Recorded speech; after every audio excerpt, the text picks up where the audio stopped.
दोस्तों, राजनीति की दुनिया में जो सबसे बड़ा रहस्य बन गया है वो है मोहन भागवत की खामोशी। अरे भाई, वही मोहन भागवत जो कभी नरेंद्र मोदी को इशारों इशारों में रिटायरमेंट का पाठ पढ़ाते थे, वही भागवत अचानक इतने चुप क्यों हैं? याद कीजिए, जब मोदी जी का 75वां जन्मदिन आया तो पूरा देश जानता था कि आरएसएस की परंपरा यही है, 75 के बाद रिटायरमेंट। लेकिन अब हुआ क्या? भागवत जी ने खुद ही बयान दे डाला, मैं किसी को रिटायरमेंट के लिए मजबूर नहीं करने वाला और खुद भी रिटायरमेंट नहीं लेने वाला। अरे वाह, ये अचानक का यू टर्न क्यों भाई? क्या सपना आया रात को या फिर कोई डील हो गई जिसके बाद आवाज ही बंद हो गई?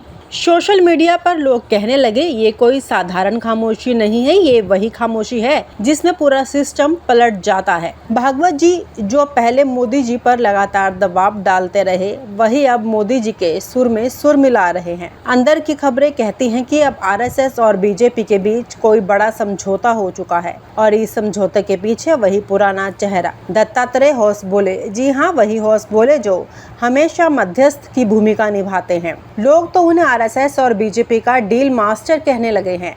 वही दत्तात्रेय इस बार भी मैदान में उतरे और ऐसा खेल खिलाया कि भागवत जी का रुख 108 डिग्री घूम गया। अब जरा सोचिए ऐसा क्यों हुआ? दरअसल भागवत जी पिछले 5 साल से काफी नाराज थे। नाराजगी भी ऐसी कि कई बार उन्होंने मोदी जी तक अपनी बात सुनाई, चाहे टिकट की सिफारिश हो या संगठन में कुछ बदलाव। लेकिन मोदी जी, अरे भाई, मोदी जी तो वन मैन आर्मी है। हर टिकट, हर फैसला, हर पॉलिसी, सब पर उनका अंतिम आदेश। भागवत जी को कई बार ठुकरा दिया गया, उनके सुझाए उम्मीदवारों को टिकट तक नहीं मिला और ये अपमान उनको अंदर ही अंदर खाए जा रहा था। तभी तो वो बार बार मोदी जी के रिटायरमेंट की बात उठाते रहे। लेकिन अचानक ये नरमी कहाँ से आ गई? इसका मतलब साफ है, पावर और पोजीशन का खेल इतना बड़ा है कि नाराजगी भी पीछे छूट गई। दोस्तों, इस पूरे नाटक में सबसे दिलचस्प पल आया मोदी जी के बर्थडे गिफ्ट पर। अरे, कोई सोचेगा कि प्रधानमंत्री का गिफ्ट होगा तो जरूर कुछ बड़ा और शानदार होगा, और हुआ भी वैसा। पूरे देश के अखबारों में फुल पेज का आर्टिकल छपवाया गया जिसमें मोदी जी ने मोहन भागवत की तारीफों के पुल बांध दिए। क्या भाषा थी, क्या अंदाज था, लगा जैसे बटर लगाकर परोसा गया हो। लोग सोशल मीडिया पर हंस हंस कर लिखने लगे, मोदी जी ने भागवत को मिठाई नहीं बल्कि शहद में डूबा हुआ लेख भेज दिया। लेकिन असली गिफ्ट तो वो नहीं था। असली गिफ्ट था पर्दे के पीछे सुरक्षा, सत्ता और शक्ति का पैकेज। जी हाँ, मोहन भागवत को अब मिल गई है Z+ से भी ऊपर वाली सिक्योरिटी। उनके चारों तरफ कमांडोज की ऐसी फोर्स खड़ी कर दी गई है, अब वह किसी राजा महाराजा से कम नहीं लगते। सोचिए जरा, कभी साधारण खाकी निक्कर पहनने वाले स्वयंसेवक आज इतने सुरक्षा बलों के बीच घूमते हैं कि पूरा माहौल ही बदल जाता है। और ये सुरक्षा केवल सुरक्षा नहीं, एक मैसेज है। मैसेज ये है कि देखिए, अब हमारे साथ हैं तो आपको भी वही सम्मान और वही ताकत मिलेगी जो हमें मिली है।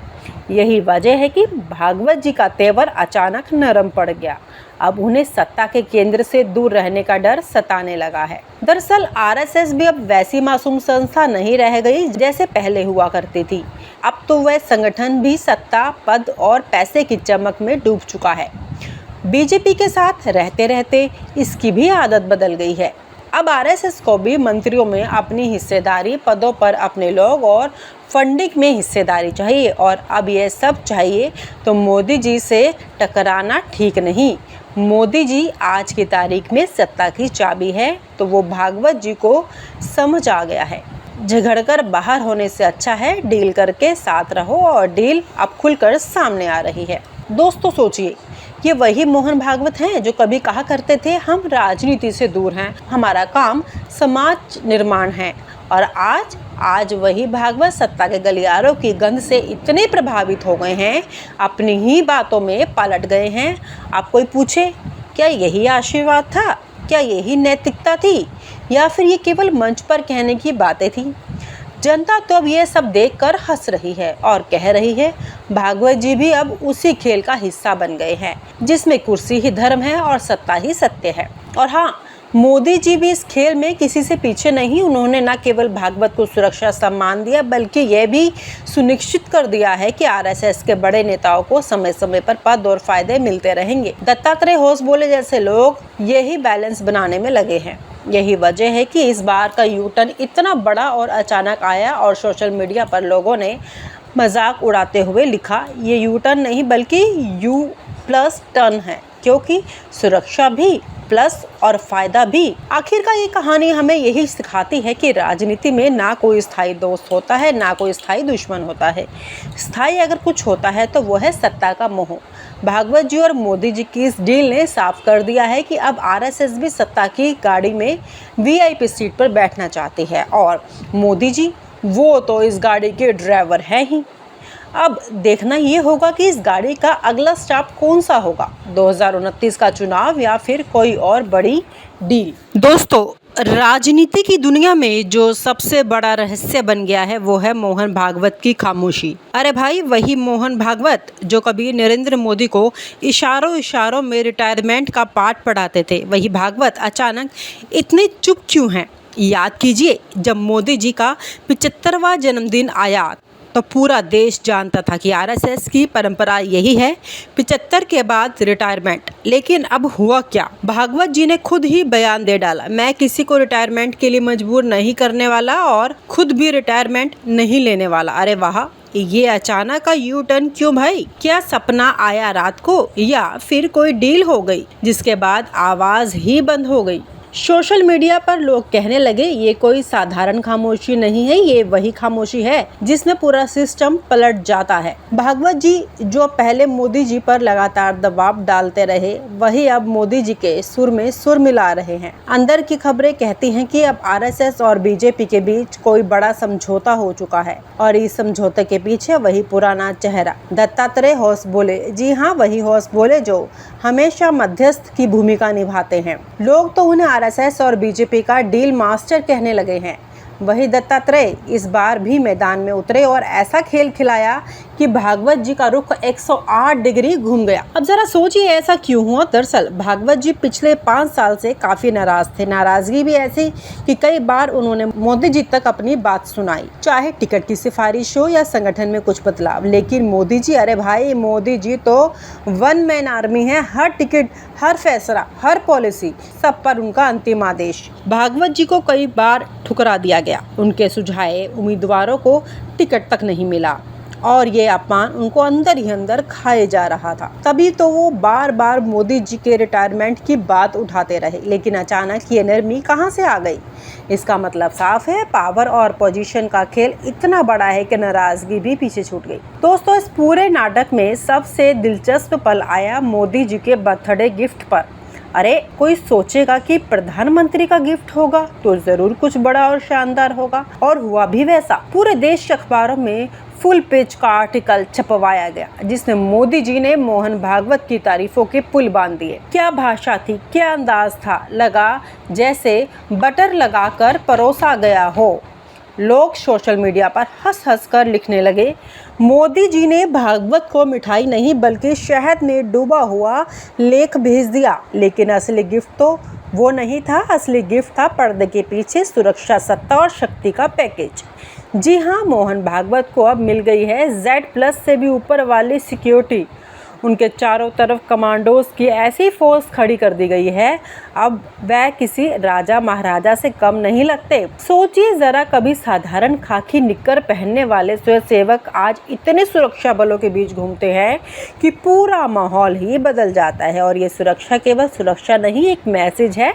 मैसेज ये है कि देखिए, अब हमारे साथ हैं तो आपको भी वही सम्मान और वही ताकत मिलेगी जो हमें मिली है। यही वजह है कि भागवत जी का तेवर अचानक नरम पड़ गया।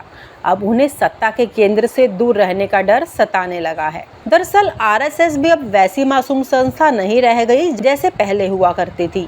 अब तो वह संगठन भी सत्ता, पद और पैसे की चमक में डूब चुका है। बीजेपी के साथ रहते रहते इसकी भी आदत बदल गई है।